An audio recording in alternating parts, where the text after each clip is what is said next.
Right, do you want to hit record? There we go. I refuse to fucking ever pay attention to the Oscars or Grammys because I There's just become like the most insufferable fucking asshole on the planet. What do you mean this obscure thing I like didn't win? Like the Kanye West for weird art house shit.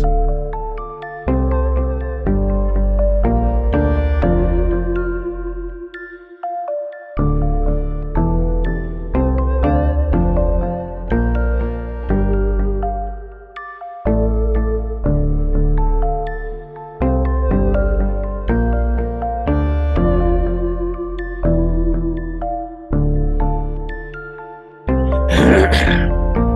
All right. We're gonna get through. Go start this Let's do this it. shit. Do a thing. We're gonna do a thing. Yep. All right. So give me a countdown. 3, 2, 1. Do not crinkle your food wrappers loudly. Be considerate to others, or I will bite your torso and give you a disease. Did you bring your baby? Babies don't watch us. Take the seed outside. Leave it on the streets. This is a very confident choice. I've never. Rain down your throat with hard acid and dissolve your testicles. Then turn your guts into snakes. This is a copyrighted podcast for the right can't read. If I find you sold it on eBay, I will break into your house and tear your wife in. So this is the right can't read, and it's awards season. So I thought I would What? serenade you with the Mastodon song "Cut You Up with a Linoleum Knife" that debuted in front of Aqua Teen Hunger Force, the movie. I have no words for what just happened. Well, I am joined here by Robert and Rachel. Hello, how are you two? Hello. Doing fine. Functional at best. Yeah, neither of you are really feeling like as amped as I am, having just listened to that song about 10 times in a row before we joined the Zoom call. The only thing I'm pumped about award season is the idea that Brendan Fraser could finally win the Oscar he has so well deserved since Yeah. The Mummy came out. Yeah. Just watched The Mummy. It's It's so a good fucking movie. good. I don't It's know a what good else movie. came out in 2003. But Nothing as good as The Mummy. no. Always a classic. Yeah. It swept the Oscars. Did it? No. Oh. It should have, though. No. So yeah, it is award season. I'm And sorry, it was 1999. it's all a blur. And I was thinking we've talked a fair amount about pop culture on this podcast, and we've talked about things that are nationalistic just by virtue of existing, like The Punisher and a lot of other things. And I thought about a certain movie that came out last year in the US and dominated the box office for about 7 months. And that's like Top Gun Maverick. I would like to preface this by saying that I have repeatedly tried to refuse to talk about Top Gun Maverick with anyone, and now Aaron is making me do it for 2 I am. hours. Well, no. And I thought about how I hated the first movie. And then I thought, well, there are some movies that are propaganda, but they're fun. And I want to talk about 5 movies in today's episode, maybe 6. But we're not going to be talking mostly about American movies because that's just too easy. I mean, all you have to do is just watch any Michael Bay movie or Independence Day. That's too easy. No, we're going to be talking first about 4 movies that came out of the Hong Kong cinema action genre, starring Donnie Yen, who you may know as the blind guy from Rogue One. Yep. He's also briefly in Blade 2. If you don't know Rogue One, you probably don't know Blade 2. No. Yeah, You're that's- correct. yeah, that is probably true. So we're going to be talking about Ip Man. The Great fucking movie. Yes. Specifically, we're going to be talking about Ip Man 1 through 4. We will not be talking about Master Z, the legend of whatever it is, because that movie is good, but it's not as like propagandistic as Ip Man 1 through 4. So Ip Man is this guy who was very good at a martial arts called Wing Chun. And Wing Chun, he was the main instructor for Bruce Lee, and kind of did a lot to introduce Chinese martial arts to the world. So they made a series of movies about this guy. And they all are very, very dense movies. There is a lot going on in every movie. It's like high melodrama in every movie. Like at least one point, at least one point in every movie, Ip Man's wife has a series of scenes where she looks very melancholy because Ip Man is fighting again, and she wants him to spend more time with his family. And then that kind of swings wildly in tone to like very bombastic villains, and we're going to be talking about this. So before we get started, I want to ask, like, are you two into like kung fu movies, like any action sort of stuff like that? Not into it. I'll enjoy it, but I don't seek it out. Is anyone surprised? No. No. Well, that's why this is my palate cleanser episode. You forced us to listen to you talk about Snowflake Mountain. Mark, you forced us to listen to you talk about Shrek. So now I'm gonna just you are now chained to your chairs in my basement, metaphorically, and I'm going to talk at you about action movies for the next 2 hours.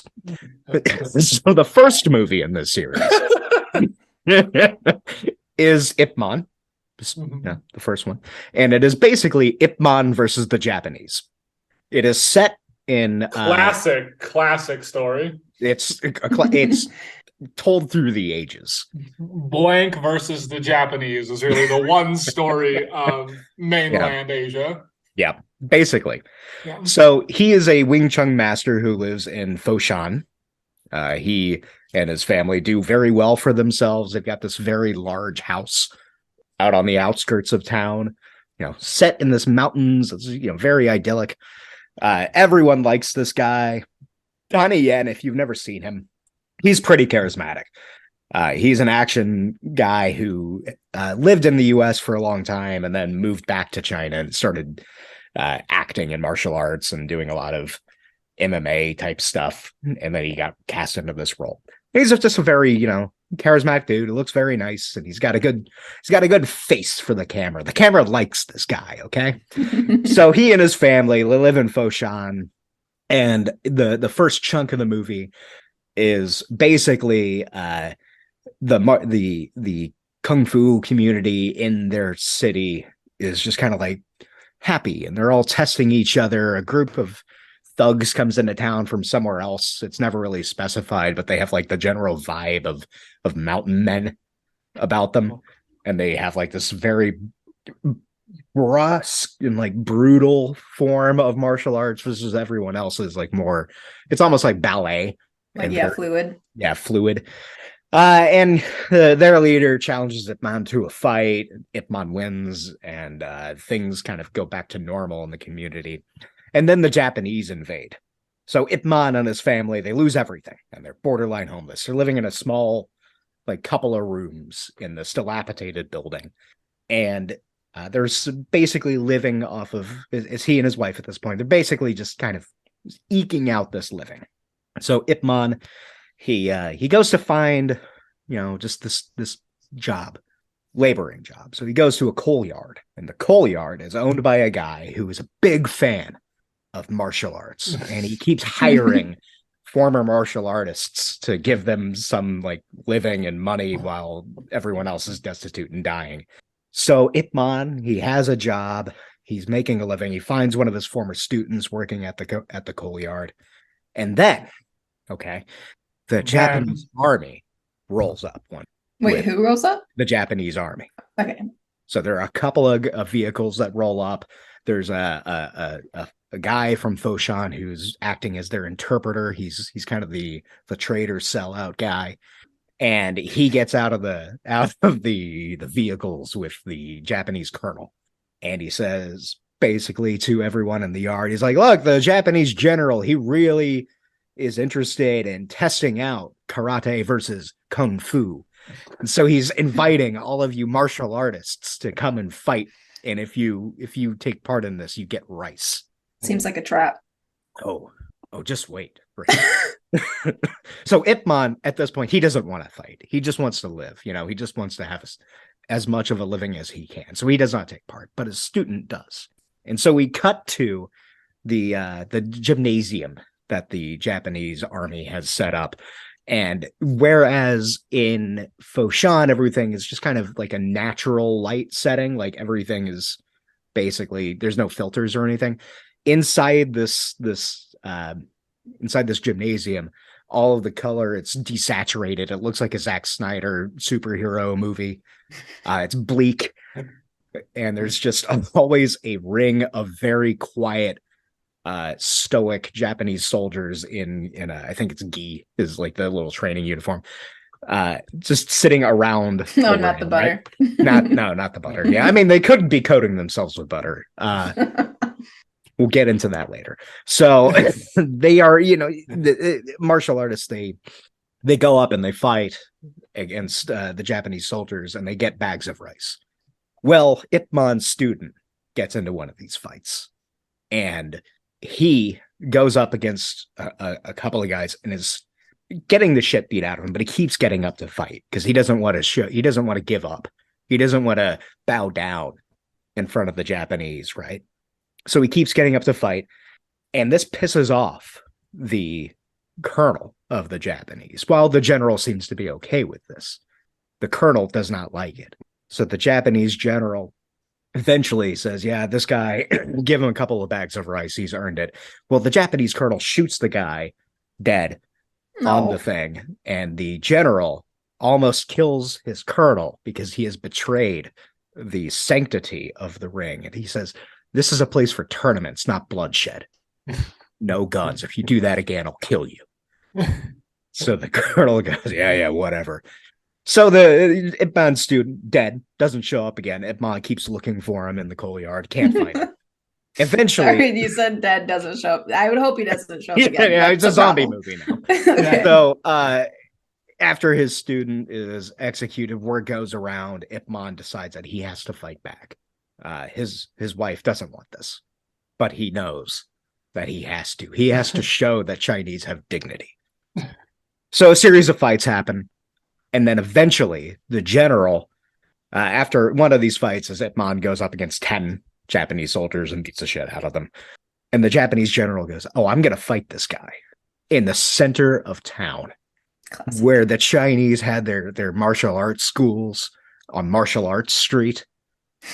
I'm going to beat him, and I'm going to show them the superiority of the Japanese. So they fight.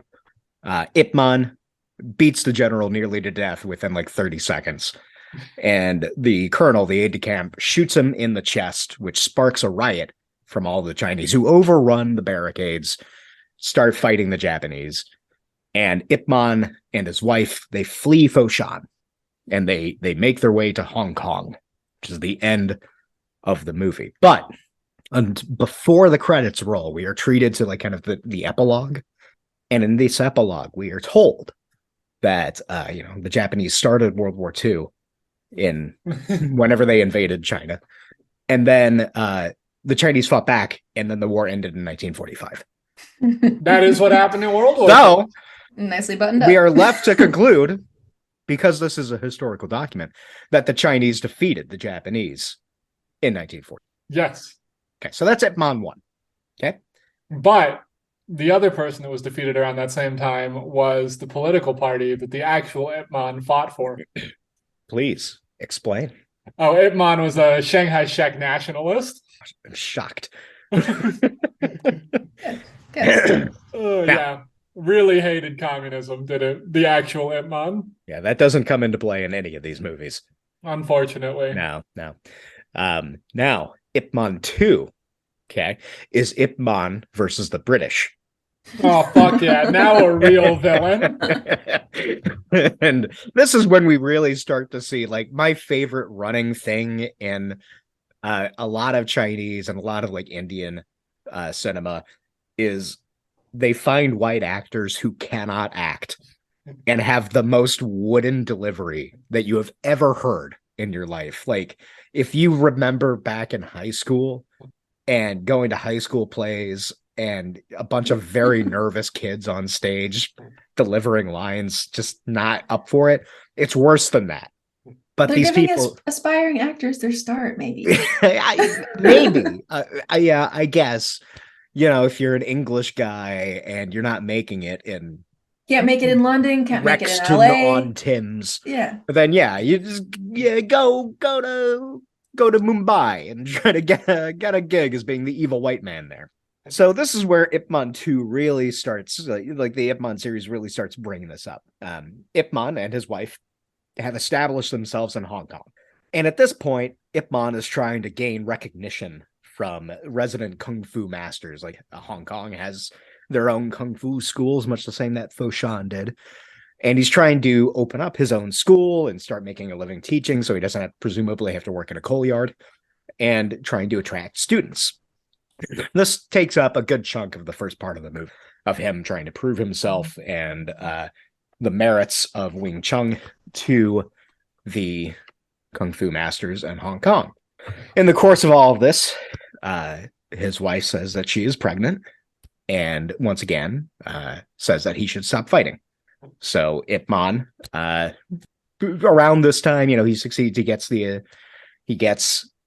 recognition from kung fu masters in Hong Kong, and he's got his school started up. And this attracts the attention of the English, who are, surprise, the most cartoonish racism that you will find until Ip Man 4, which really stands out on the my God levels of spectrum. We'll get there. I mean, in their defense, the British were actually that bad. Yeah, they were, but it's. And like I think British it's cartoonism is the one that I will allow. Well, I think what makes it stand out is the poor acting from everyone. It really it ceases to become like a conversation that you in which you're overhearing racism, and it becomes like you're seeing sky lettering that's just slurs go up all around wherever you live. That's what it feels like. So the English, they decide that they are going to show these slurs what is the true way of combat, and that is just bare knuckle boxing. And so after a bunch of people get beaten up by a particularly vicious and racist boxer, Ip Man, he knows that he has to fight, but he doesn't want to fight because he knows that that's not what his wife wants. Well, eventually his wife not comes for the around, baby. and his wife says, "Yes, you have to fight." So Ip Man challenges. He accepts the challenge of the boxer, and it's a boxing match. It's all right. It's a good fight, I guess. He wins. Truly hilarious idea that anyone who boxes would be a martial artist. Yeah, it's not a thing. Well, he starts winning fairly early, and so the referee's like, "Oh no, you can't use your feet anymore. You have to just use your hands. You have to box." That's fair. It is very strange to have someone doing like kung fu versus a boxer. Yeah, and it does not go well for the boxer. Ip Man at this point in the fight, he looks a little bit like Rocky at the end of Rocky. Except he's much more eloquent than Stallone. No. So the bell rings.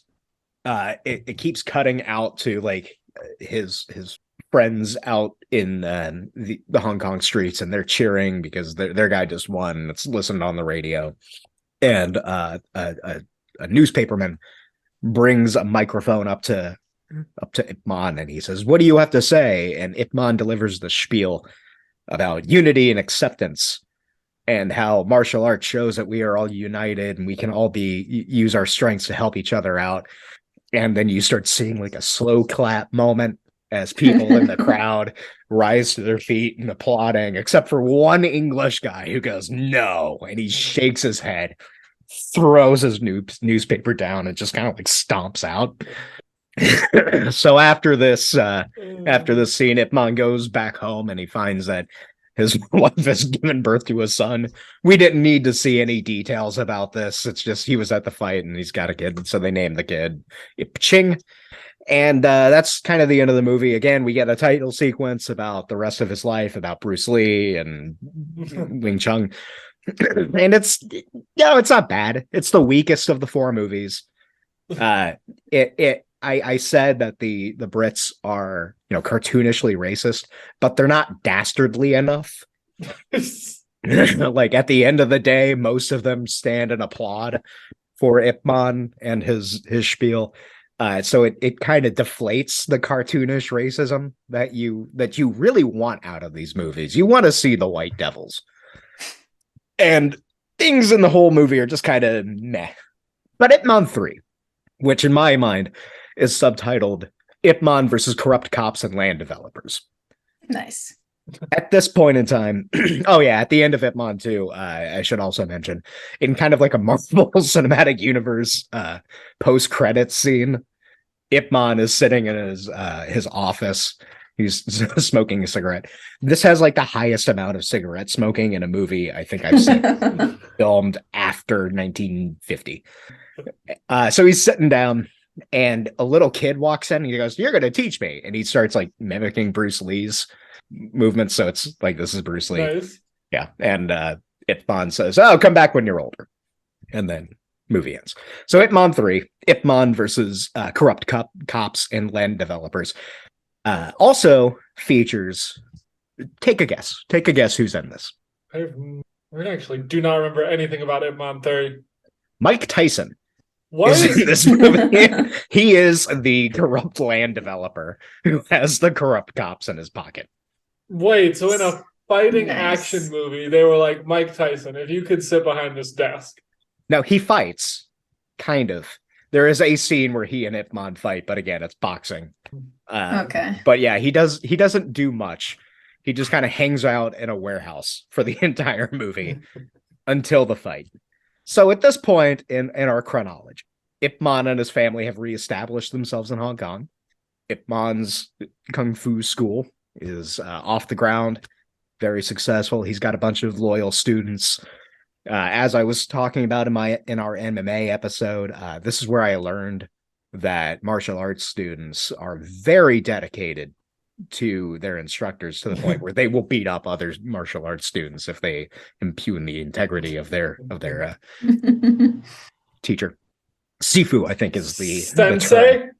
Well, sensei's Japanese. I think it's Sifu in Cantonese and Mandarin. So I take it back though. I think Mike Tyson could beat up a really good martial artist because he's just a crazy person. Exactly. That's kind of the thing is. Yeah. It's always good to have crazy on your side, yeah. I think there's like a Bruce Lee quote of someone asked him, "What would you do if someone pointed a gun at you and mugged you?" Bruce Lee was like, "Well, I'd give him my wallet." Yeah, absolutely. Nice. Yeah, it's like Mike Tyson's always the guy who brings the gun. Mike Tyson would kill the man who pulled the gun. Like, the single greatest interview of all time is Mike Tyson's like talking shit before a fight, and he starts screaming at the other fighter, "I'll eat your fucking kids." Yeah. Wow.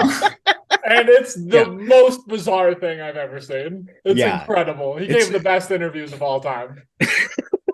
There's I think, was it ESPN used to do this series of things about athletes, and I think it was 30 for 30. Yeah. And they did one about Mike Tyson, and it was like later, I think it was around the time The Hangover came out. Mm. And so it was when he was just like raising pigeons in his backyard and was just talking about how much he loved pigeons. Yep. Yeah. So this is that era. I think Ip Man 3 came out in 2015, maybe somewhere around there. So long after he threatened to eat some dude's kids and then bought a gun, Long. bit a guy's ear off. Yeah. Wait, when did The Hangover come out? 2008, maybe? Hold on. Oh, wow. Jesus Christ. Hangover okay. movie. That came out 2009. And Dang, Ip it had some Man- staying power. It was still popular when I was in high school. Yeah. No, it was it was hugely popular. Yeah. Well, Ip and Man they 3 made was like three of 2015. them, right, too?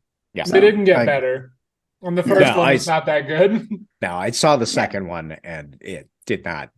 I didn't like the first one that much, and the second Yeah, I one, barely liked the first one. yeah. The only good part of the first one is I don't know his real name, but Ben Chang from Community, who's always the best part of everything. Yeah. So in Ip Man 3, Ip Man's kid, Ip Ching, gets into a fight at school with another kid who is the son of another Wing Chun master named Chung Tin Chi. Drama. And, yeah, very much drama. But the kids, they're kids, so they get into a fight, and then they're at the school nurse's office. Ip Man's wife is there, and she's healing up scrapes and bruises. Ip Man finally shows up. They bring the kid to their house to feed him dinner while they're waiting for his dad to show up, because his dad, he's a Wing Chun master, but he doesn't have the same recognition that Ip Man does. So he has to work for a living. He pulls a rickshaw, and he's got a big chip on his shoulder because he knows that he's as good as Ip Man, if not better.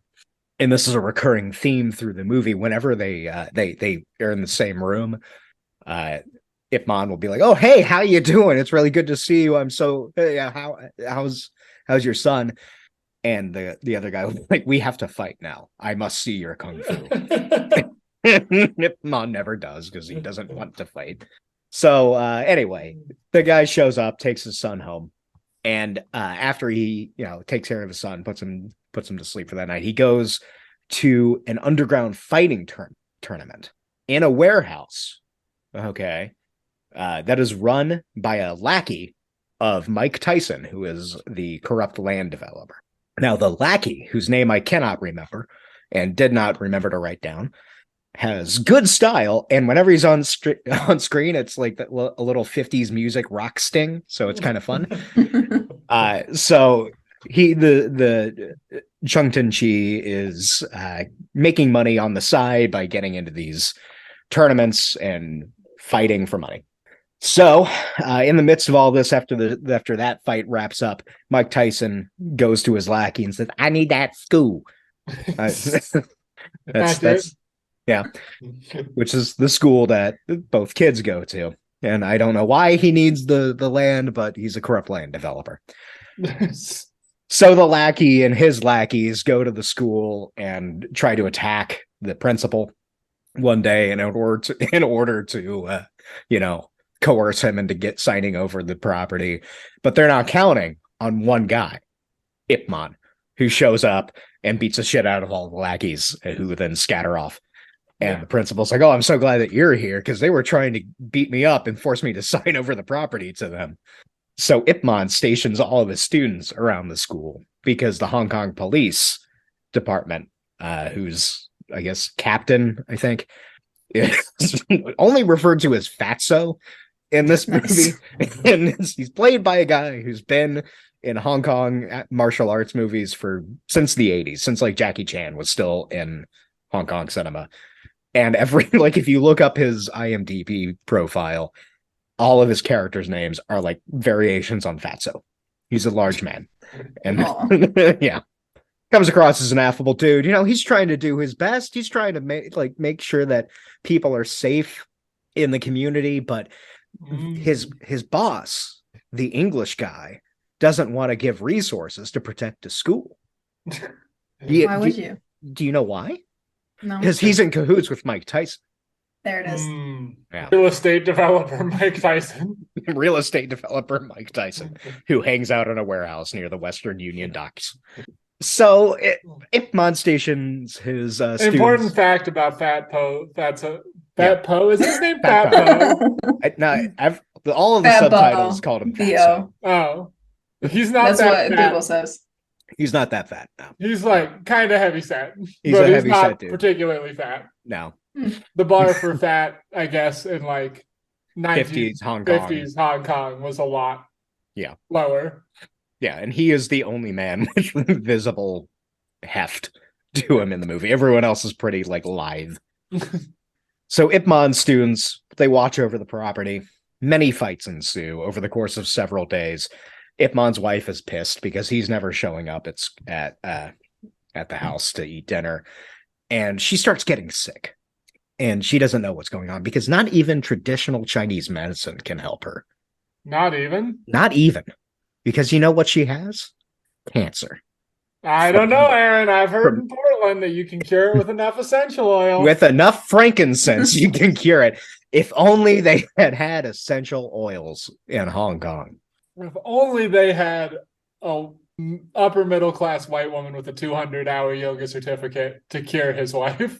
Yeah, but alas, they didn't. So she has She the big dies scene. horribly. Yeah, and she is trying to, continue to forge the bonds and find a right time to tell Ip Man about her diagnosis, but it never comes because he's never home. Well, eventually, she breaks through to him and says, "You have to come home. You cannot be there every night. It's not going to go well." So eventually, what really hits it home, what really makes it clear that he can't be there because he's putting people in jeopardy, his family in jeopardy, is the lackeys show up to school and they just straight up steal a bunch of kids and tell the principal that if he doesn't sign over the property, they're going to sell the kids into slavery. I just keep getting hung up on the fact, like, is the principal the one able to sign this document? Like, yeah, I guess. Who know? Like, it might. I don't know how the school's set up there. Like, it might be a quasi private institution thing. I don't know if that's like the norm. Like, I a long time ago, I tried to get a job at a Japanese ESL school. cool. And it was a thing where like the principal was kind of the owner of the school. So I don't know if it's something like that. Similar. Yeah. But yeah, he's the only one who can sign it. So the lackeys steal a bunch of kids and say they're going to sell them into slavery. But they make two critical mistakes. First, they steal Chung's kid. Second, they steal Ip Man's kid. Huge mistakes. Huge mistakes. So Ip Man goes to the docks where the lackey and all of his minions are, and massive fights. Skip over the details, but the kids are freed. Ip Man, even though Chung is there fighting alongside of him, Ip Man gets all of the credit and all of the glory. And Chung's like, that guy's a son of a bitch, and kind of storms off with a cloud over his head. So Ip Man frees his kid and brings him back, and Ip Man begs for his wife's forgiveness because he knows that really it's his fault for some reason that all this happened. And so he has for the moment stymied Mike Tyson's plans. But if you now I want you to think back to Shark's statement about Mike Tyson's interviews. Do you think Mike Tyson is gonna take this lying down? Of course not. No. He's Mike Tyson. Yeah. So Mike Tyson goes into the warehouse where his main lackey is, I think, fighting some guy who must be like a Muay Thai fighter. I don't know any. He looks like someone. The attention they give him in the movie makes me think that he is a star of some sort. So his main lackey is training with this guy. He goes, "Oh, boss, you gotta see this dude." And Mike Tyson goes, "You fucked up," and beats the shit out of his lackey and tells him to get out of his sight or he'll kill him. And then, despite never talking to the Thai guy before, he says, "Go kill Ip Man." So Nice. the Thai guy goes, and Ip Man and his wife are at a doctor's office where they're talking about the diagnosis of the big C, and it's bad. They're both very sad. Their lives are over, basically. Yep. So they're going down the hallway. They call the elevator. Elevator doors open, but the Muay Thai guy is inside. So they get into the elevator. Oh shit. The atmosphere is tense. The camera cuts down to the guy's feet, and he takes off his sandals. Oh no. Ip Man sees this, and he hands his, I think, box of medicine or whatever to his wife. Doors open. This. He pushes his wife out, and the two start fighting on like the floor as the elevator is going down. They're also descending floors, fighting the entire time. Ip Man comes out on top. The Muay Thai fighter staggers off into the daylight, and Ip Man and his wife go home.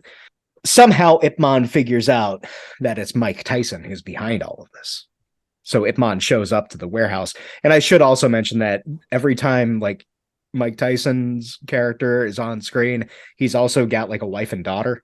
And the daughter's always just kind of going around on a big wheel with a red balloon.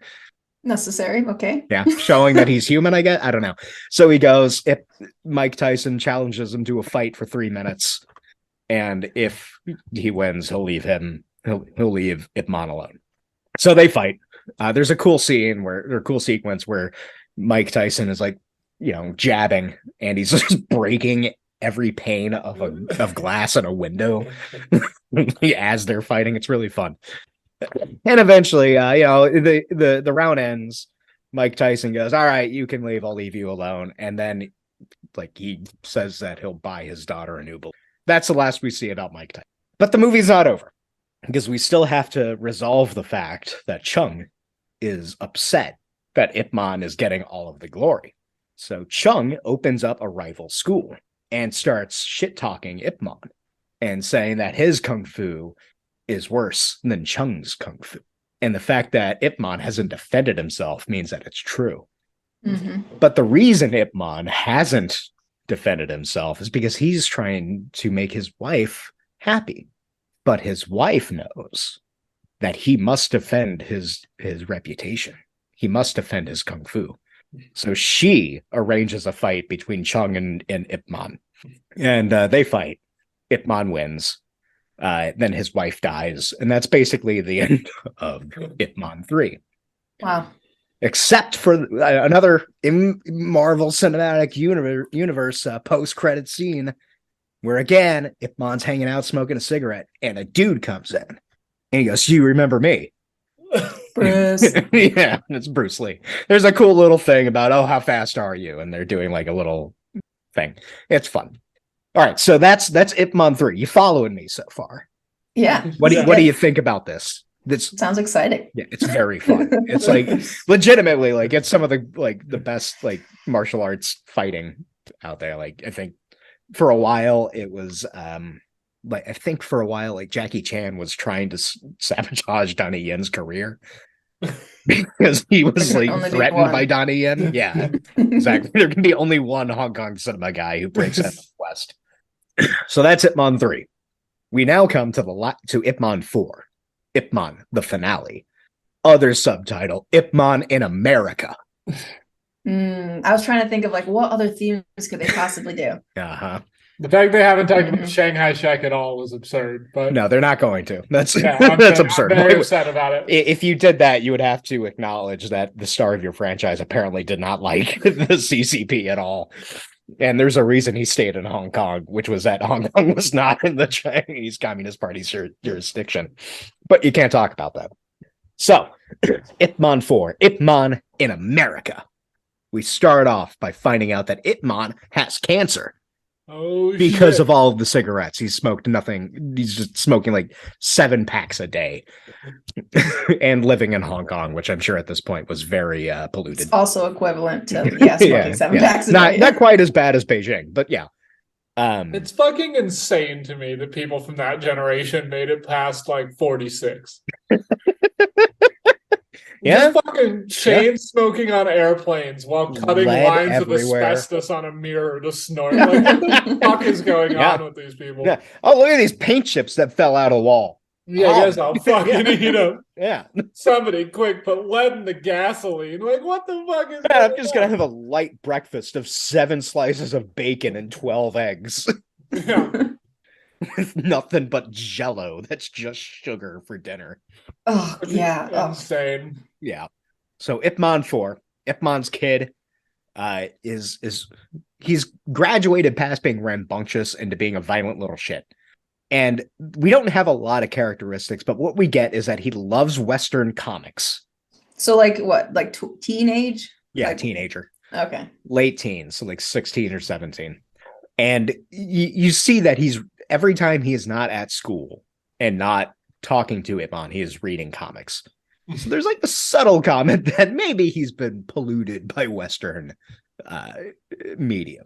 So he disrespects his father, gets into fights at school, and Ip Man is he doesn't know what to do. Well, one of the people at the school, a doctor who patches up his son after he gets into a fight, says, "Oh, well, I was like him, and then I went to school abroad, and that changed my life. Now I'm a doctor." So Ip Man thinks that this might be a good idea. And as he's at his school, a dude shows up, a black guy with a giant afro, and he shows up to his school, and he gets into a fight with some of Ip Man's students because he's loud and they don't know what he's saying. He doesn't know what they're saying. And he gets into a fight with them and he wins. And Ip Man shows up, and it comes out that this guy is a student of Bruce Lee's.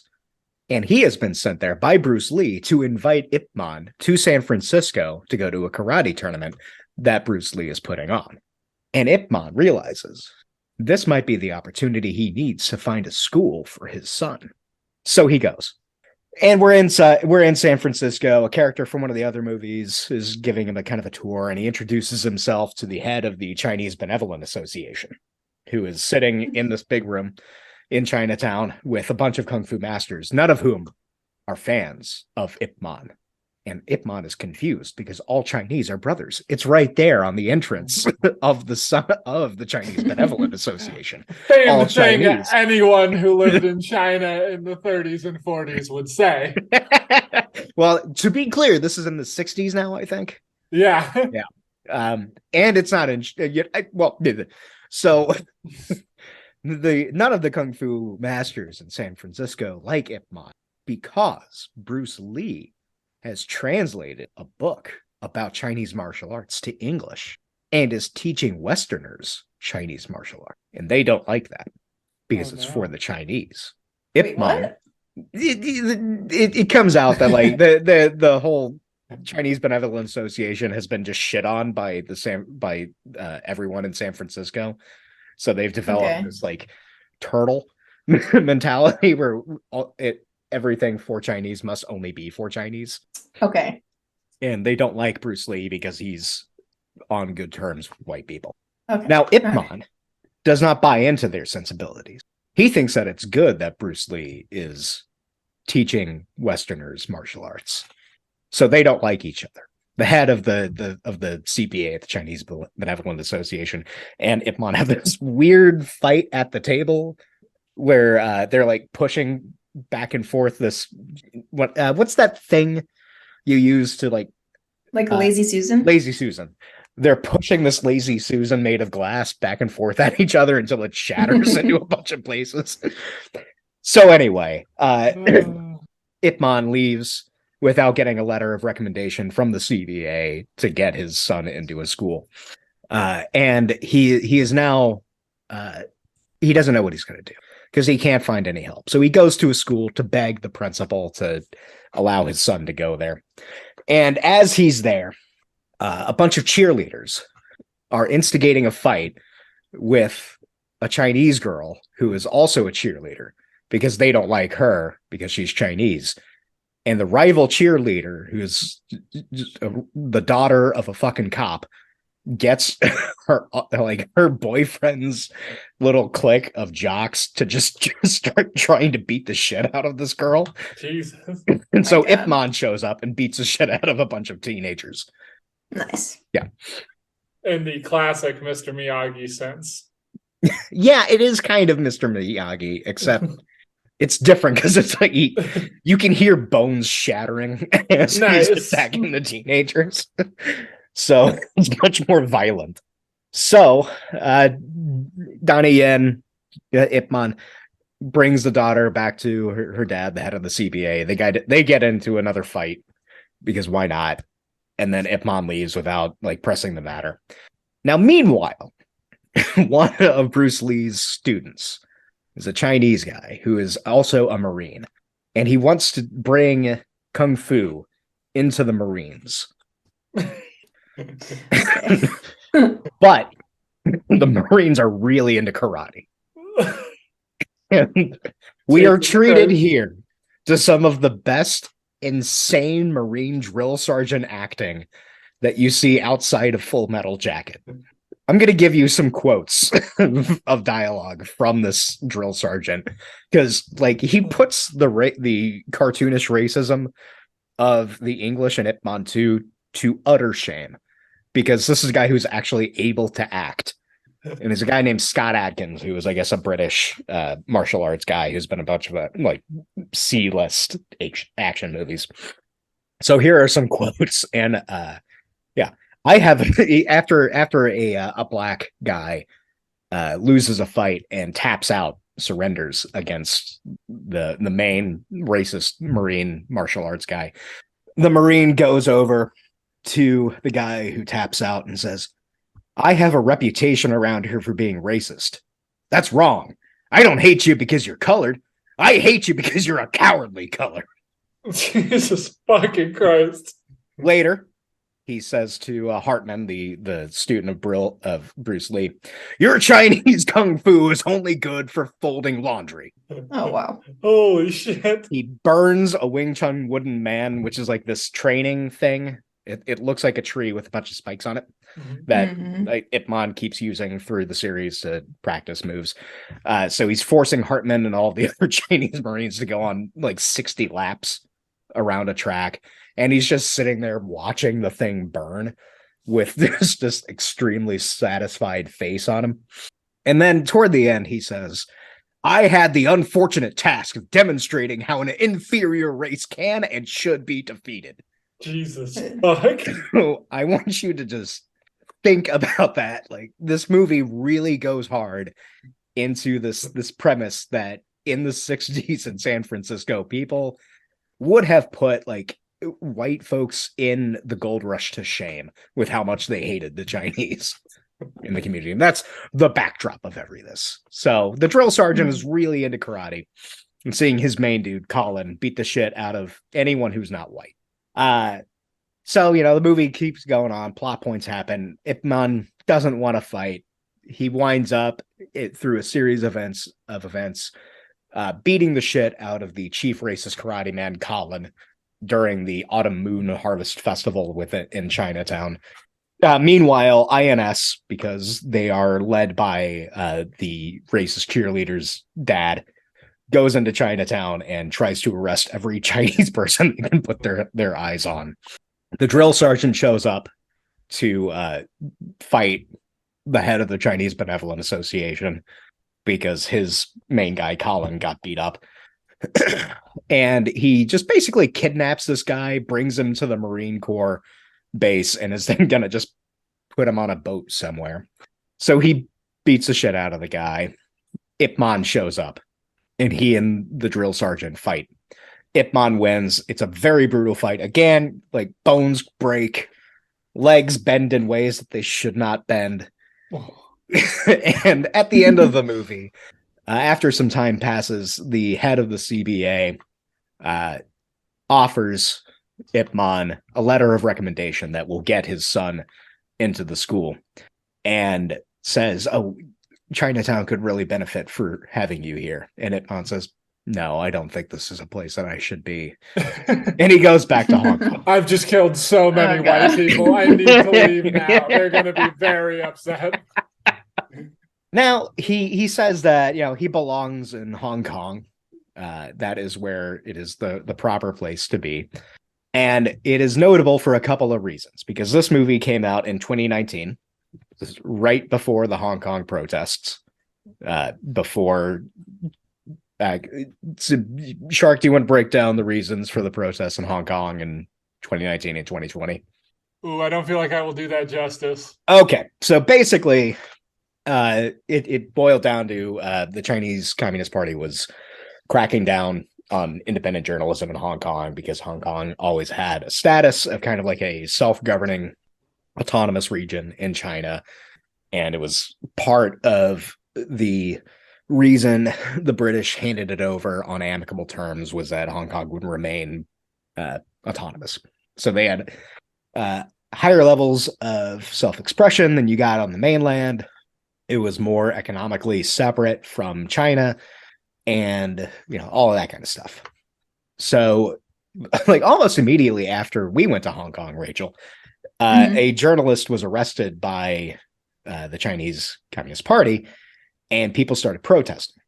And it got really bad, like really, really gnarly. The CCP heavily brutalized all of the protesters. A lot of the tactics that Portland used or Redacted used in 2020 came out of the Hong Kong protests.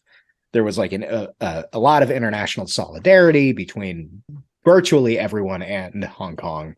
Unless you follow Tankies on Twitter, where those protesters were bad. Yeah. Tankies were a big fan of the CCP and remain a big fan of the CCP. And also, unless you were like, I don't know, Blizzard, the game developer who shut down a bunch of Twitch streamers who were streaming Overwatch and came out in support of Hong Kong, and Blizzard shut them down and then issued this just bootlicking apology to China for allowing these people to have a voice. And so basically China is now much more involved in day-to-day Hong Kong affairs than they were before. And it was gnarly. And someone else who was also in favor of mainland China over Hong Kong, star of the Ip Man series, Donnie Yen, came out as a huge fan of the CCP, boosted a bunch of claims that Hong Kong protesters were really CIA operatives. That's a favorite. I love that one. Yeah. And has, over the last couple of years, been just starring in a lot of basically propaganda pieces for the Communist Party, along with Jackie Chan and basically every major Chinese actor who is known internationally. Wait, is it like, what do we mean by propaganda? Is it like Mao Zedong's Hong Kong, like his Hong Kong Kung Fu movie? Because I would watch the fuck out of that. I don't know if it's that far, but like I was reading an article on, I think, the BBC that was talking about how in front of movies now, audiences watch these small spots of major celebrities like Jackie Chan or Donnie Yen talking about how important the Chinese Communist Party is to the health of every Chinese person and how they represent all China. And Donnie Yen's, I think, pieces involved him just straight up reading from Mao's Little Red Book. In his defense, good book. Very good book. So there you go, Sharks of Tanky. Yeah, if you read it free of context, a very good book.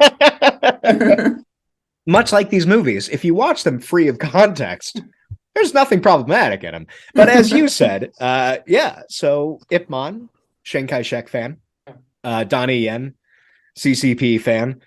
The running themes in these movies are that people who are the most traditionalist Chinese, like into folk everything, are the most reasonable people in the room. People who are more modern are not to be trusted. The underlying thing is, don't you fucking trust the white devils, which historically there's basis to. Yeah, fair.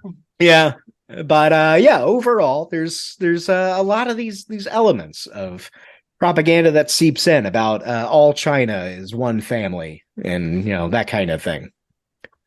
So what are your thoughts there before we move on? I'm kind of surprised. I'm thinking about Jackie Chan. I don't know why. I just don't really that's kind of sad. Yeah, well, I think it's because there's nothing in his media presence in the US that hints at this. Mm-hmm. And I think that is a very deliberate move on his part, much in the same way like he refuses roles that would make him a villain because it's bad for his brand. And it's probably a very savvy move on his part to not make any comments about the CCP to Western media. And it's the same thing with Donnie Yen. I don't think Donnie Yen makes any comments about this, but in 2009, I think when the first Ip Man was released, he renounced his American citizenship because he used to live in the US for a long time, went to university in Boston.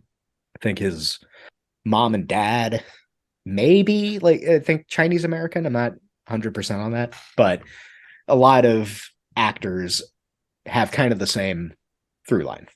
And I mean, on the one hand, I kind of get it, because if you are active in cinema in China, like mainland China especially, you have to toe that party line. Mm. But I think Donnie Yen stands out because he was very, very opposed to all of the Hong Kong protests, which is I find interesting because of all of the settings of these movies being in Hong Kong, which was a more international city. And you said the movie came out in 2019. So 2009 was the first 2009. Ip Man movie. I forget when the second one came out.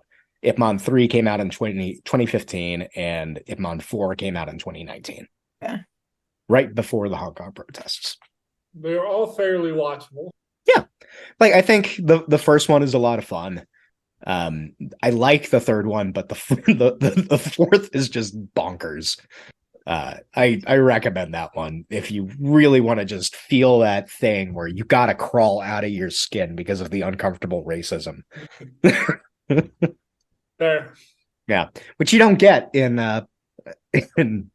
anything really. Yeah, it does a good job of.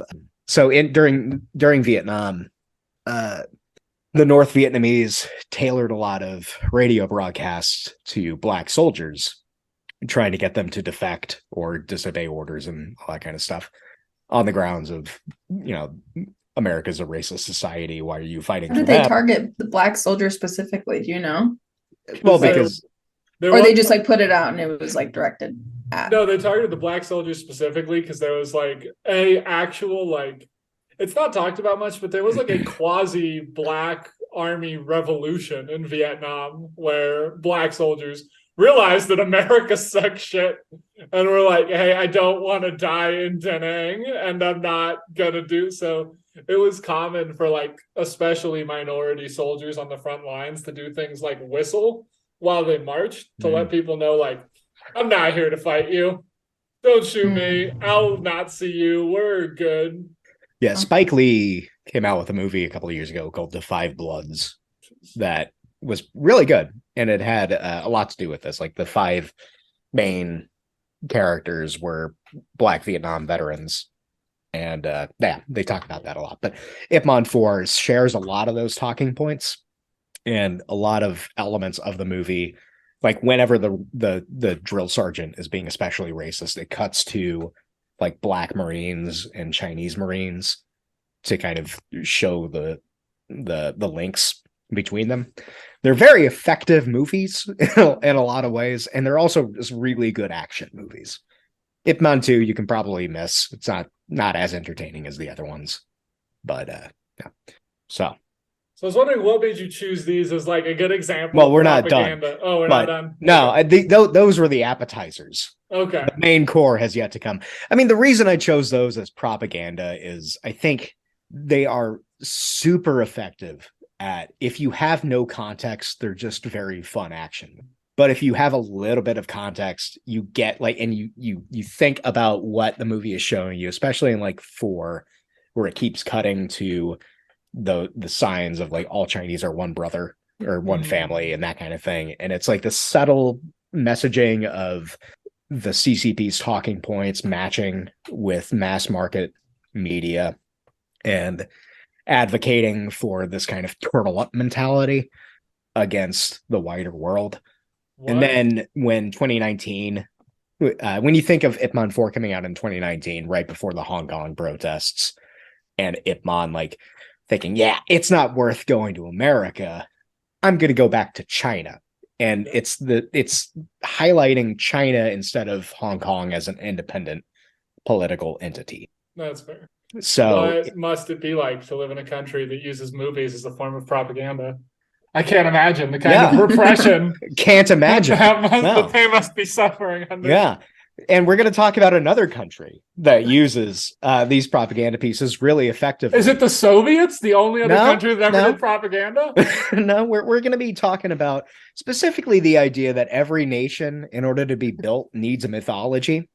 And anytime you have a national mythos, it's a way that you can unify people in a lot more of an effective way than you can with just like reasoned discussions.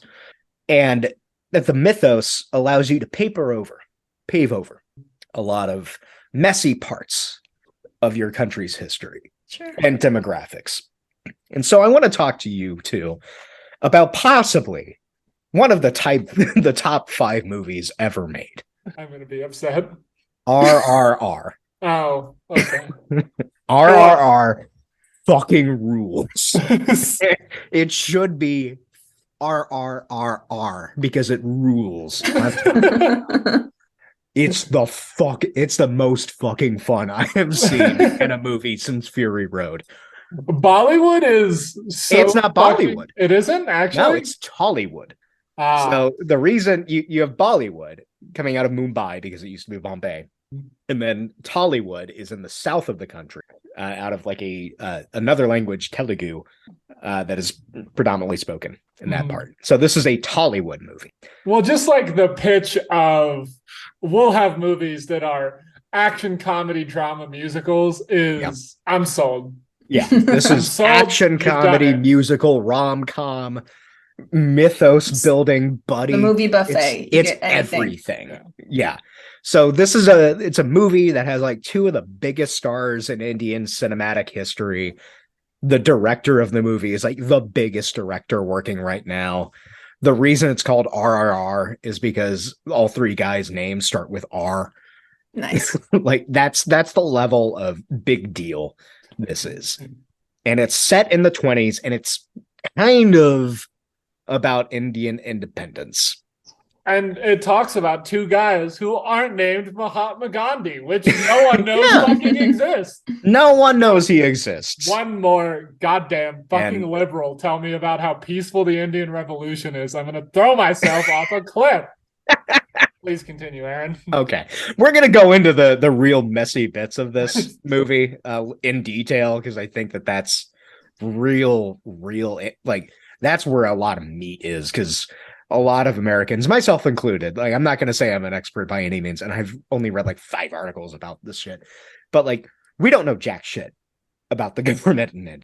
And so, in broad strokes, it's like a 3-hour long movie plus change. I'm not going to go down the full plot beats like I was doing with some of the Ip Man movies, because for a long time, but in broad strokes, it follows 2 characters who were based on historical revolutionaries who did not live at the same time as each other. They were vaguely contemporary, I think. Vaguely, yeah, for like one was 4 dying years. while the other was like, like 4 years there was overlap. So it puts this movie puts these 2 guys outside their historical time, and it asks a daring question. What if these 2 guys were the strongest men in history, and they were also the best friends in history? Okay, that's super fun. I'm on board for it's this. a very fun movie. So it has it's just some of the highlights. Bean, a tribesman who is trying to find a little girl who was abducted by the Brits from a village, fights a tiger with his bare hands in the jungle. Nice. Ram is a man in the British police force for unknown reasons, fights a crowd of about 200 men to arrest a single guy who threw a rock at a picture of the king. It features a long friendship montage that shows just how strong these guys are, and also how great of friends they become after rescuing a kid from certain death. It's wonderful. It shows dudes being dudes and doing squats with another dude on their shoulders. It features a 1 versus 100 person gun battle. It features a dance sequence where our protagonists shame a cocky British guy with fucking stellar dancing skills. And this is the only Oscar that RRR is up for, which is a shame, is the original song that is featured in this dance sequence. So I'm hearing this is like, what if Saving Private Ryan were a step-up film? Yes. Nice. Oh, wow. Yeah, and the Nazi in Saving Private Ryan, where just this effete British man who said that, hey, you're not civilized because you don't know what a tango is. If there's one thing I've learned from American cinema, it's that the Nazis were British. That is true. Yeah. They were. Yeah. No, that is true. Now, there are action scenes that serve in a masterclass of how white bread Marvel movies are. Yeah. Like, every action scene in this is just well choreographed. You can make out what's happening. There are long cuts, not like 50 cuts for 1 second. It's great. There's a rom-com sequence involving the only one nice person in the movie. The only one nice white person in the movie. It has an absolute chef's kiss level garbage white person in foreign cinema acting. None of them, including the nice white lady, can deliver a line to save their lives. It features the actress who played the Nazi lady in Indiana Jones and the Last Crusade. Nice, like Yeah. her. Yeah, she is unrecognizable for plastic surgery reasons, but she's in Oh. there. I thought you were gonna say like for her acting. I'm like, cool, she's a good actor. I'm Well, like, yeah, oh, that and I plastic mean, surgery. it features one guy using a motorcycle like a truncheon. He's beating someone to death with a motorcycle. Uh-huh. It's fucking incredible. And it also features weaponized jungle animals. So what I'm hearing is it's a Far Cry game. It's a Far Cry game. Yes, exactly. Nice. In many ways, it is the opposite of American blockbusters. It is sincere, by which I mean there's no reliance on like irony to deflate tension. And yeah, the example that pops in my mind is in Spider-Man No Way Home, where like the universes start getting crossed, and you have Alfred Molina, who is in basically a jail cell, and Peter Parker and his friends are like, "Oh, what's your name?" And he goes, "Dr. Otto Octavius." And they just start making jokes about his name instead of just rolling with it, because it's a comic book movie. Why wouldn't you just roll with it? Why does everything have to be a Joss Whedon joke? Yeah. Anyway, I feel there's like none of Joss that in Whedon this. really Yeah. ruined the comic book movie. Yeah. So there's no reliance on irony to deflate tension. Like when things are tense, they're tense. People react. And the writing is good. The dialogue is good. Things are visceral. You can much like Ip Man, where you can really feel the impact of what's happening on screen, even when it's cartoonish. Even when someone is beating someone to death with a motorcycle, it feels good. It also weaves in backstory in an engaging way, doesn't slow down the plot. Like there are flashbacks, but they're served well. They're just telegraphed well. It doesn't feel over long. It doesn't feel over short. It's well done. But the catch to all of this, what is otherwise a flawless movie that has no reason to not sweep the Oscars this year, is that it is extraordinarily propaganda for Hindu nationalism. Mahendra Modi strikes again. Yeah. So within the text, within the movie, and this is not going into things that you need to know outside of content, outside of the movie, like characters wrap themselves in the Indian flag to protect themselves from multiple kinds of danger. At one point, a dude is swinging through fire, and the only reason he survives is because he wraps himself in the flag and comes out unscathed. Is there any like zip lining down a line on the flag? And yeah. You know. Yep. Well, at least that's cooler than watching Tom Cruise silently and wistfully cum in his pants while looking at an American flag. Well, we're going to talk about, I'm going to force us to talk about Maverick. We're going to do that. There are no other, in this movie, there are no Muslim characters, which is interesting for this movie. There are no Muslim people in India. Well, exactly. Yeah, no, that's right. There are no Muslims in India. They had nothing to do with the foundation of the country. No. The only presence of Islam or Muslims in the movie is when a character uses Muslim garb as a disguise. Ooh. Otherwise, nothing. Traditional folk medicine, which is, often a hallmark of nationalist parties the world over, is used as a flawless cure-all for everything that can ever happen, from snake bites to being on the verge of death. If you use traditional folk medicine, you're going to come out fine.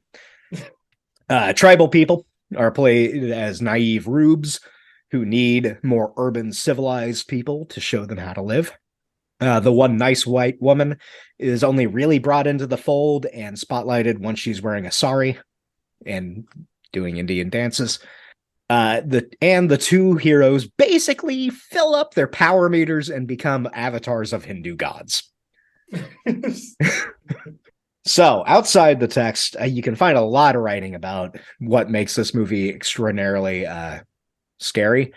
There's one that I read from Vox that focuses a lot on the caste system. And I think that was an interesting approach. No one really talks about the caste system as a thing that still exists. But I'm just going to throw us a lot of quotes from this article. So, during the early 20th century, the caste system met another horrific monster, European fascism, specifically the Italian fascism of Mussolini and the Nazism of Hitler's Germany. Forged in the flames of vile hatred, this would give birth to a political ideology that now rules over the current modern India. Hindutva. I don't know how to pronounce. It's basically the movement of the current of Modi's party. It is a belief system envisioned by extremist right-wing Hindu political figures and enforced by militant groups. Its goal is to see India transformed from a secular nation into a Hindu Rashtra or Hindu state. It views the Muslim as the ultimate enemy, a foreign invader, and serious threat to their way of life. It conflates conspiracy with history, mythology with reality, our two characters basically becoming avatars of Hindu gods, and hopes to replace the constitution with something more regressive and oppressive. This is especially relevant given that India is currently ruled over by the political party in the form of the BJP. Led by Modi, the modern face of this ideology, the group won big and came into power in 2014, and it represents a new India. I think Shark and I, at least speaking for me, the knowledge I have about Modi is mainly from Beyond the Bastards episode. Foreign Policy has a good long essay about how effective he has been at using media propaganda like RRR to kind of bolster or mainline this conversation in India to set this as like the default tone. Yeah, I personally am obsessed with Narendra Modi because I think that he is. If you want to look at like what a modern fascist coup will look like in an industrialized state, he is the GOAT. He is so good at it. Why don't you tell us about Modi? Well, so he came to power just by being a bastard, just being one of the worst fucking dudes to ever do politics in a way that I think Trump never had the balls for.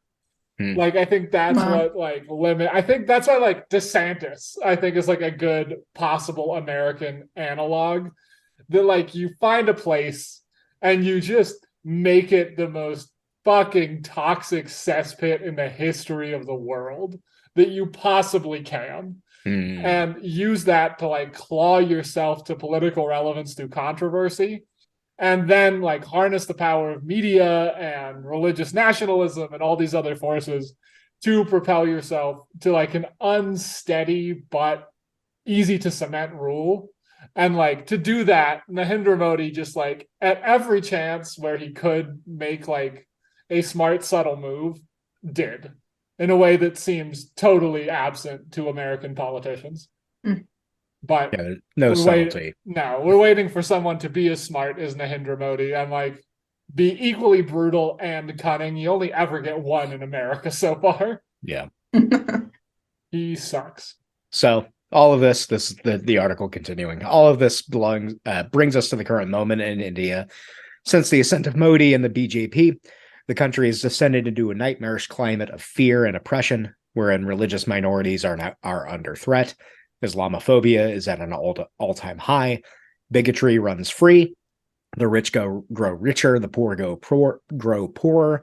And Adivasi, which are an indigenous group from which both of these two main characters come in two different aspects. They were the one guy, Beam, was a kind of a tribes guy of a group called the Gonds, and Ram was kind of a more urban-centric dude they were both revolutionaries. They came from this wide-ranging indigenous people, but came from two different branches of it. And this article points out that this indigenous group's lands and rights are being violated by this dominant political party and their version of ethno-nationalism. And history itself is under threat and is in the process of being rewritten, from disinformation in the media to alterations to education in schools. RRR manages to depict these people as compatriots instead of enemies and seems to think that's generous enough. The director, Rajamouli's work merely reproduces all the worst aspects of his influences and upbringing without critically questioning it. It is an upper caste boy's privileged roller coaster ride, which comes easily to someone who hasn't had to experience the oppressive realities and horrors of the caste system. His work's deep casteism reinforces a Brahminical vision of the universe, and the Brahmin are kind of the highest ranking caste in Indian society. It is why Beam, a well-educated man who could read and write, is in the movie reduced to an illiterate simpleton, playing to historic Adivasi stereotypes. It is why you have a scene wherein he exclaims he is but a simple tribal person who did not and could not understand the greater vision of the upper caste savior Ram. It is also why the Gons are framed as a simple people compared to sheep, with Beam having to ask Ram for the gift of education. Which is super funny because the actual guy Beam was like a member of the possibly a member of the Communist Party of India and was like a fairly like educated dude. Yeah. But yeah, you don't need to go into that level. It's the same. It's like, well, you don't need to go into that aspect of Yip Man's life. Why would you need to talk about that? No. RRR manages to depict Adivasis as we already said that. Hold on. Perhaps crystallizing that best is the fact that NTR, the upper class Hindu, and from the same Kama caste as Rajamouli, is cast as Beam. NTR is one of the actors, rather than any actual Adivasi performer. This is a fact made all the more bitter given the history of Gond resistance to the land-owning Kamakapu dominance and Kamaram Beam's own anti-landlord policy. Going into your communism. Point. Yep. Yeah. And finally, we have to talk about the end credits. So at the end of the movie, basically, it doesn't break the fourth wall as so much as like aim a laser and disintegrate it. So the end credits are a big dance sequence with the actors as the actors, including the woman playing the nice white woman as herself, but still wearing an Indian sari. And then the director in the movie, in this dance sequence as well. So the end credits, which valorize historic heroes of the nation, put a fine final point on this troubling upper caste Hindu lens. Nowhere in this lineup of luminaries will you find icons of a secular India such as Mahatma Gandhi or Jawaharlal Nehru, the founders of the nation, whom the ideology's agents are terribly fond of. And what of Muslim kings like Hyder Ali or Tipu Sultan, who also stood against the British and were parts of key battles against them? In the presence of Muslim freedom fighters like Saifuddin Kichlu, not a chance. Do not even expect to see progressive and radical Dalit, and Dalit are, I think that's like the lowest caste. Yeah. Dalit revolutionaries like B.R. Ambedkar, who stood firmly for the annihilation of the caste system. You will, however, find the Hindu king, I'm not going to pronounce that name, I'm not going to do it well, in it, who never even fought the British, but has been co-opted to be a favorite of this ideology. The credits certainly feel like they're peddling a curated version of history and the freedom fight right in line with it. So I wanted to spend a lot of time on RRR specifically because it is the epitome of propaganda, but fun. Like, it is a super fun movie. I am going to go see it again on Wednesday. It is a blast.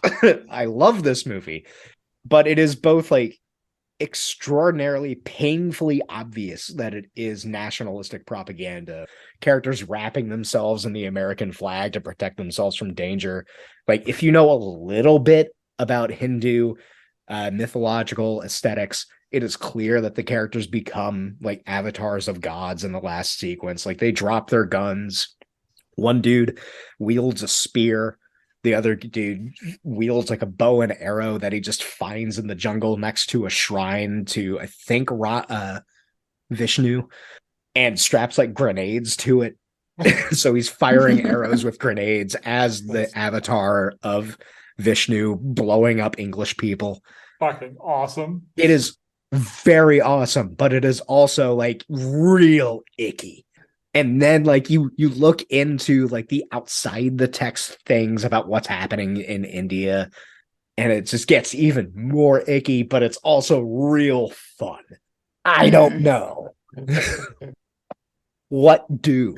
I mean, that's how I mean, I don't know. I mean, like, I mean, I guess it's like, I mean, at least they're making it. Okay, I'm not like At least it's fun, says no, Rachel. there's no at least, but like all of the American like movies that are like, Do we want to you talk know, about heavy Top Gun propaganda, now? they're not. Do we want to talk about Top Gun? Let's talk absolutely. about Top Gun as a I think counterbalance. I think at least it's fun is like a valid point in this. Yeah. Because like they're Saving Private Ryan is 15 minutes of a good movie. All the Top Guns are And it's okay. all the D-Day invasion scene, and that's it. Like the Yeah, D-Day that's the landing. whole. That's the only good part of that whole fucking film. Like any American patriot movie is just like the worst. It's just that they're all bad movies. And it's like you're targeting like one person. Like there is a type of person that will go see those movies. But like with RRR, there's so many flavors in there. Like anyone could like it, you know, for I the didn't romance talk or the about, action like, or the whatever. two friends. So Beam, the tribe guy, he falls for the English lady, and he goes to Rom, and he's like, I don't know what to do. I like this woman, but we can't communicate. And Rom's like, I got you, man. So they get on their motorcycle ahead of her car, and he drops nails in front of her car, and then they speed off and go to this like park bench. And Beam's like, I don't know, what are we doing? And Rom's like, she's gonna stop right there in 30 seconds.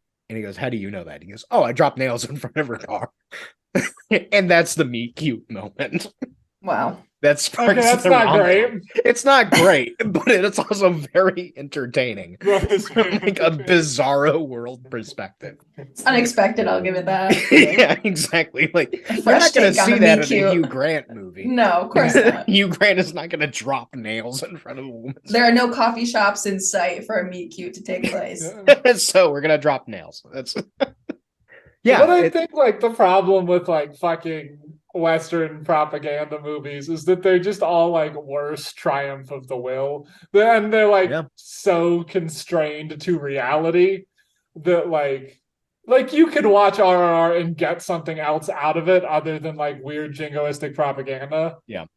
You cannot watch Top Gun Maverick if you're not just rock hard every time you see a picture of George Washington. It's like you have to be that person.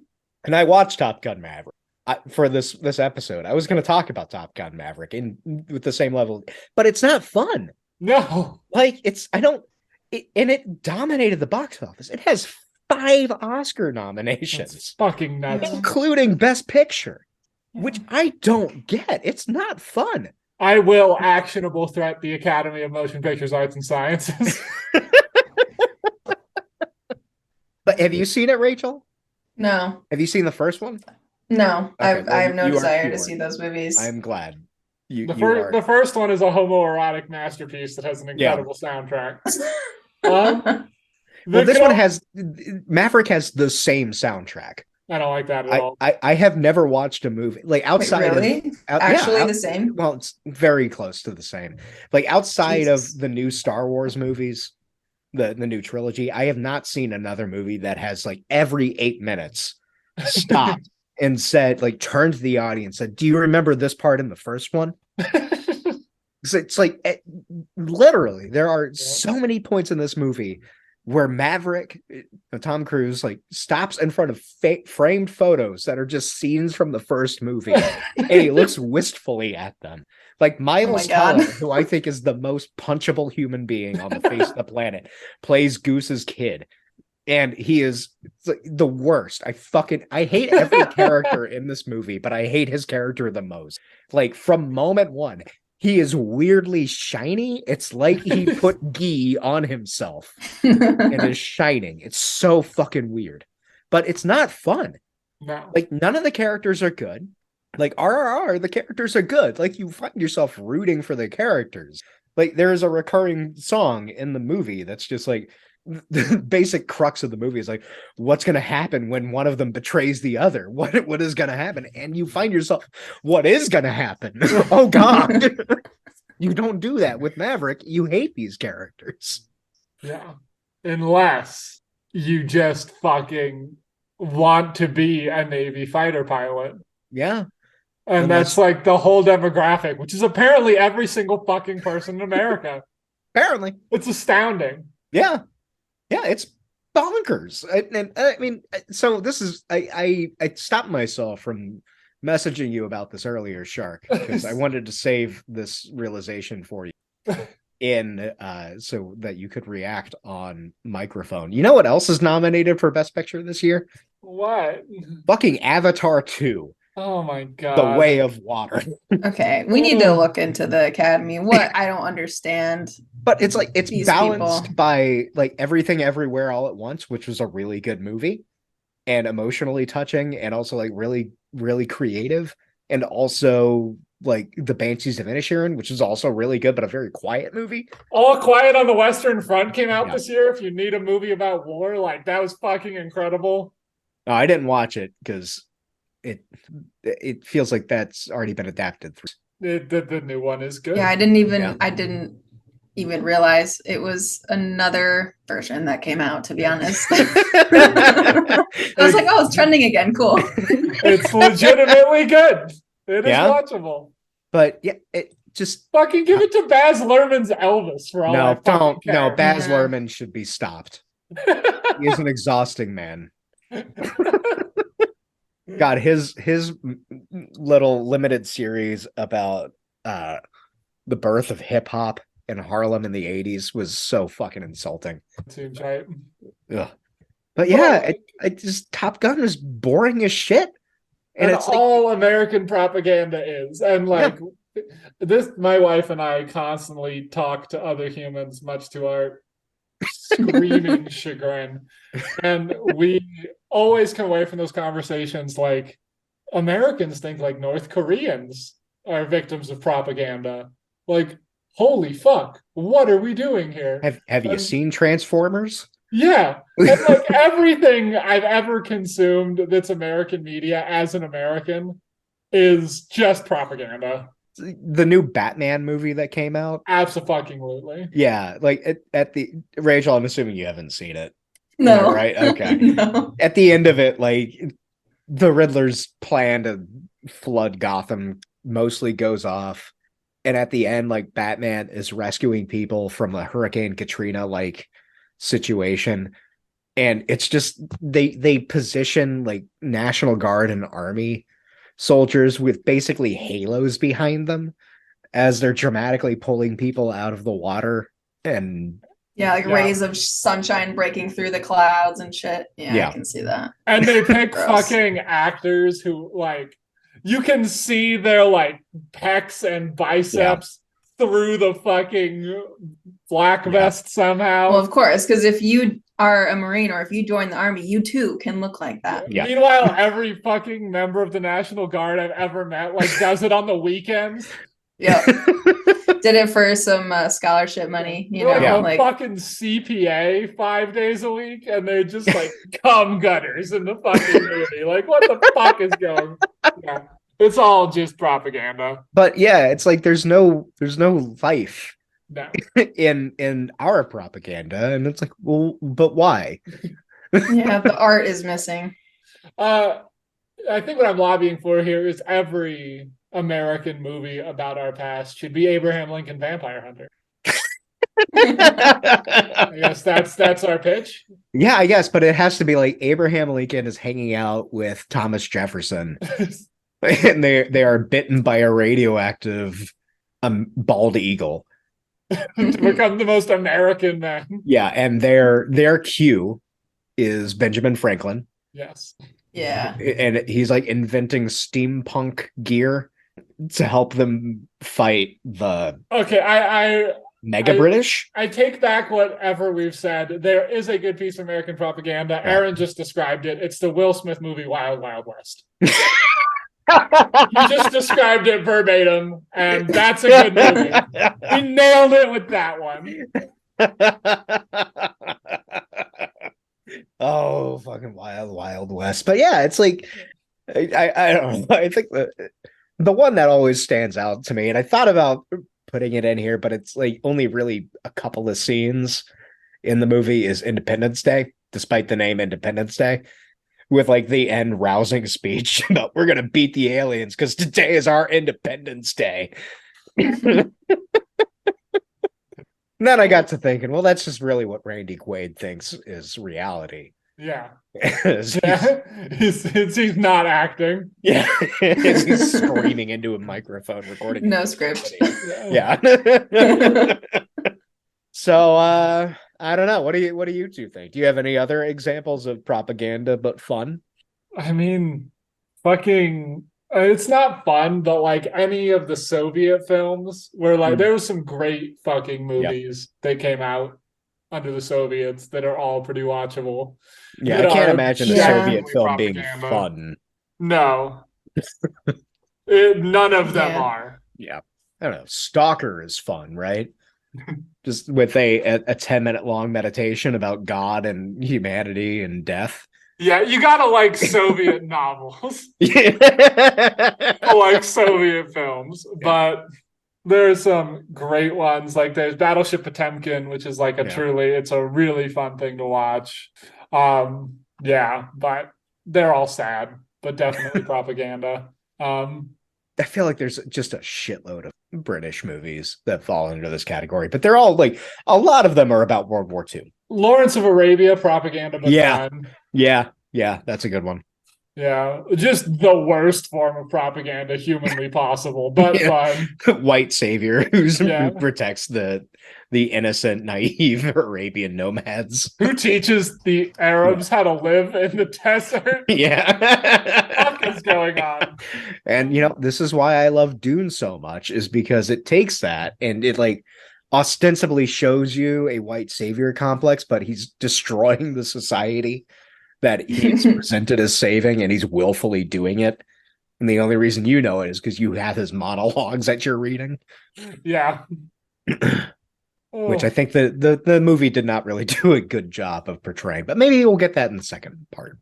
I'm just hoping we get more bald, pale Dave Bautista breaking people's necks on screen. Wait, was Dave Bautista in Dune? Yeah, he was Robin.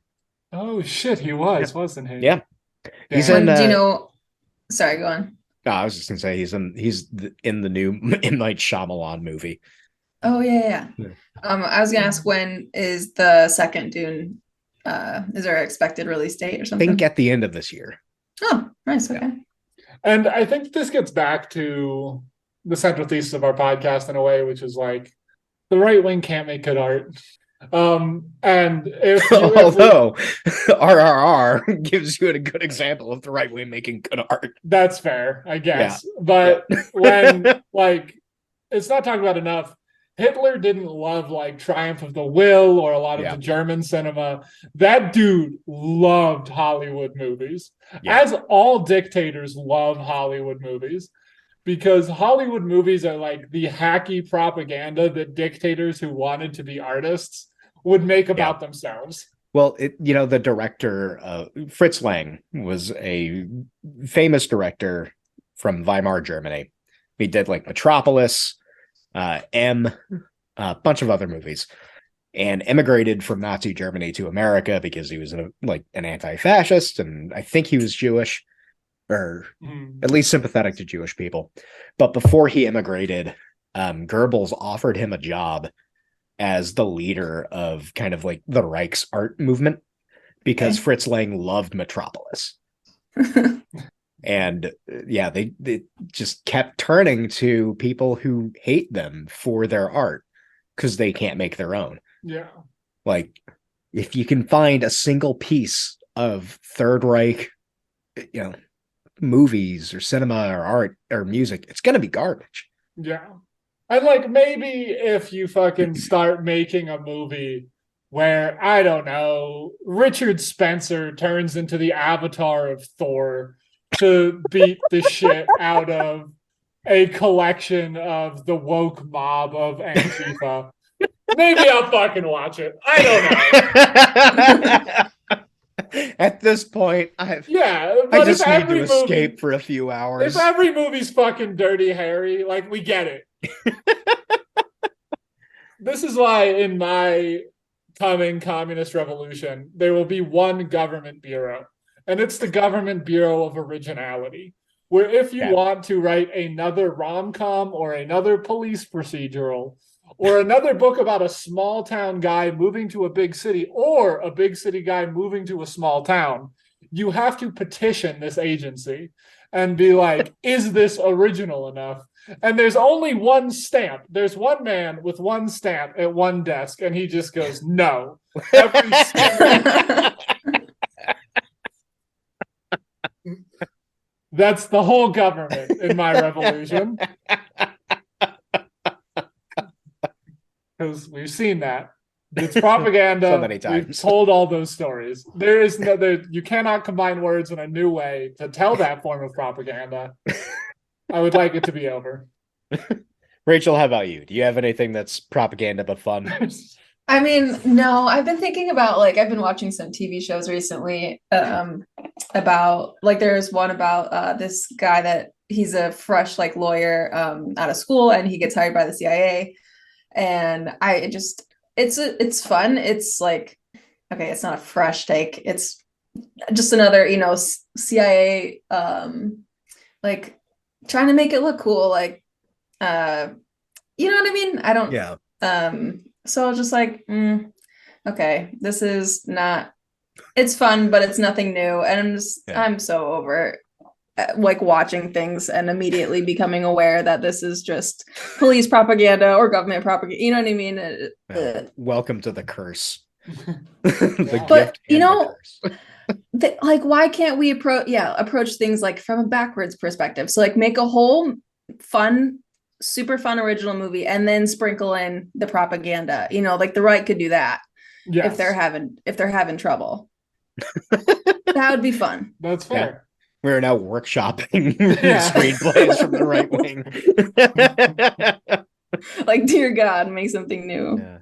I don't know. I think part of the problem with why blockbusters in the US are so goddamn dull is, in my opinion, that studio producers have the ability to give notes to screenplays. Absolutely. Do you remember that they remade The Magnificent Seven? Yes. Several years ago. You remember any details about that movie? Not a single one. Not a single goddamn detail, because it was dog shit. Yeah. The original is great. Steve McQueen and Yul Brynner are just weird looking dudes, but they're very charming. Yeah. And the movie itself is a remake of The Seven Samurai. So it's got the template of a really good movie just right there. But it puts a bit more of an American spin on it, and it shortens the runtime by quite a bit. You don't get that anymore. Now everything has got to have American soldiers in it or American cops, and it's got to look like it's been or Captain America fucking curling a Black Hawk helicopter down to a building as he's backlit with a big old fuck off flag on his chest. Yeah. That does remind me. What's that show? It's on Amazon Prime. The one with the superheroes, but they're bad. The Boys. The Boys. The Boys. Yeah. I haven't watched that one. It's not propaganda. Thank God. Yeah. Actually tears into some of that shit, which is good. Mm-hmm. The creator of that series, I don't like his style, but he's not a guy who's going to give you propaganda. No. Yeah, dude. And Americans so susceptible to I think American propaganda can be so bad because Americans are so susceptible to it. Just eating that shit up. Yeah. Mm-hmm. They will drive to North Dakota, to the most racist South Dakota, one of the Dakotas. Don't ever go there. To drive to a racist tourist trap with faces of presidents on it. Yeah. You are the most propagandized people on earth. Yeah. Stop watching movies about World War II. Inglorious Bastards was a good one. That was a good one. That's true. That was a good. That's true. I like Dunkirk. Dunkirk was also good. I think you just don't like Christopher Nolan. Just every Christopher Nolan movie is the most Christopher Nolan movie. I know, it's great. I love it. Give me more. Could you I tone cannot it wait down, for Chris? Oppenheimer. It's going to be wonderful. It's gonna be sepia tone. Like I will go to watch it in theaters, love it, and try to rewatch it at home and not be able to understand a goddamn word, but I'm No. going to love it still. The best review I saw of Christopher Nolan's work ever was great movies to talk about with your father-in-law. Which is exactly what they are. I cannot do this with you, Chris. Cannot wait to rewatch Interstellar. Oh my god! So I'm still upset at that movie. I love that movie. It's great. I also feel like anything Matthew McConaughey's in is propaganda. I don't know why. He just feels He propagandistic. because he feels like all of his delivery sounds like a caricature of like what you would Western masculinity, yeah. Well, I think that's why he's so effective in True Detective. Yeah, that is true. That's his one non-propaganda thing. Yeah, just bleak nihilism with every line. Yeah. Oh, yeah. Fucking Americans. We love propaganda, and it's all so shitty. I am upset. Alas, we can't have RRR. We can't. Can't even have Hitmon. No. Yeah. Because we have to watch the same horrible cop film. And we have to watch the same superhero movie. Yeah. With blue portals 500 different times. Yeah. Like, do you realize Clint Eastwood made a movie where he plays a drug smuggler who's 80 years old? And which one was that? The Mule, I think it's called. Oh, I don't think I've watched anything he directed since. He is. What was the one where he was like he had Korean neighbors? Yeah. Oh, yeah. It was set in Detroit, right? Yeah. Gran Torino. That's it. Yeah. Like I got one movie. I got one. You got it. Yeah. He is 80 years old, like in his mid-80s. And in this movie, he is a drug smuggler who has a threesome. And people bought a ticket. Like, what the fuck are we talking about? I want to know the demographic of those people that bought tickets. You already do. Yeah, you probably are. 40 to 60 I was just thinking like male. I was thinking of like older white ladies who want to see Clint Eastwood like get it on. In his 80s? Maybe. I don't know. Hey, there are like people who are attracted to Trump, man. That's like his cultists. His cultists, yeah, there's a whole thing. I see posts on Reddit that should not be seen. Just like if you went to that movie, you are as propagandized to as anyone in the DPRK. No. And it's so strange because Eastwood used to have like I don't think he was ever counterculture, no. but he had a bent in the movies that he used to direct that were very critical of structures of like government and nation. Yeah. So like Unforgiven was a movie that he directed, and it's all about like how a horrible guy who is the sheriff of a town and is just bending it to his will. No one gets punished for the things that they should.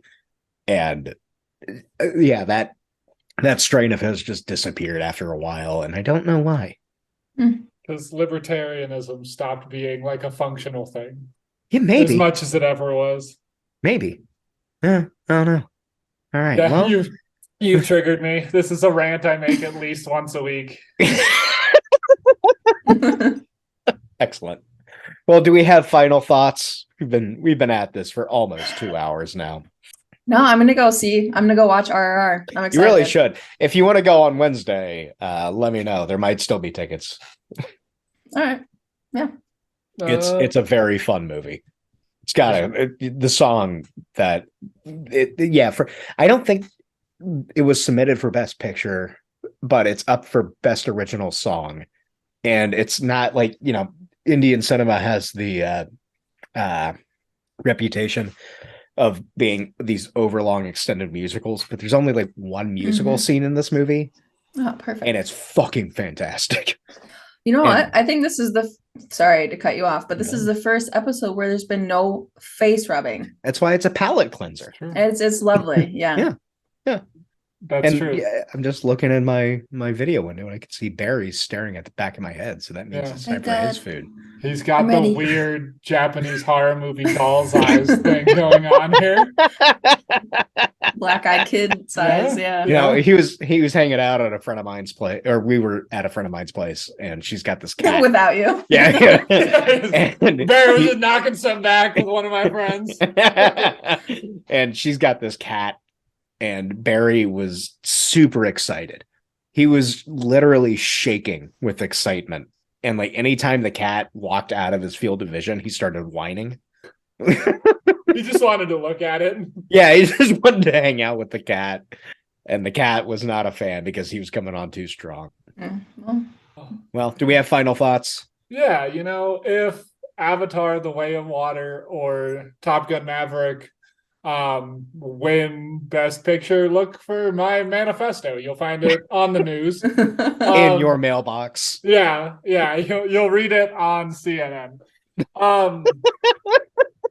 If you go to Mount Rushmore for any reason other than to actionable threat it, you're an idiot.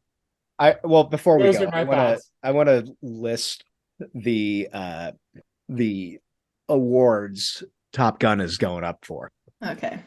It is up for film editing, which I guess is fair.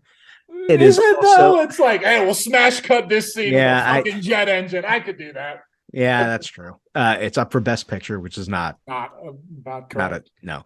It's up for sound.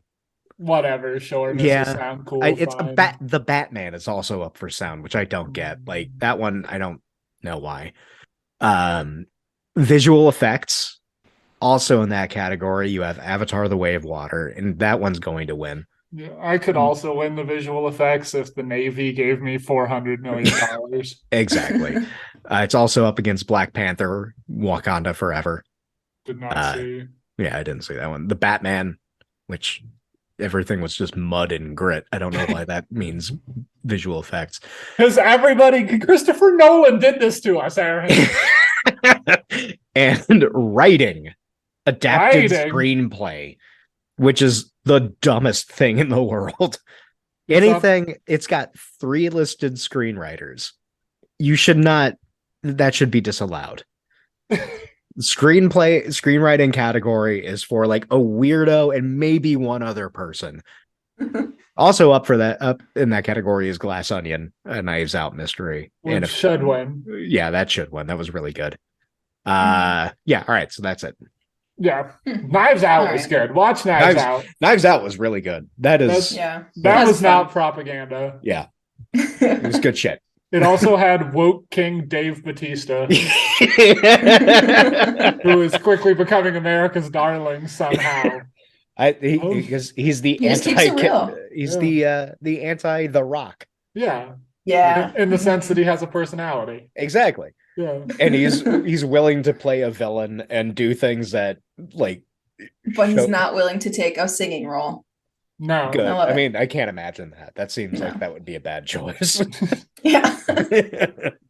Those are Or would it make him America's darling even more? I don't know. Who's to say? Maybe he's got the voice of an angel. Dave Bautista going to play George Washington in the coming American version of RRR. Yes. Fuck yes. Rachel, you have final thoughts? No, I think you guys pretty much summed it up. Yeah, America sucks. Well, not America sucks. Okay, it does suck. I'll leave it at that. Yeah. Fuck you and your strip malls. Don't go to Mount.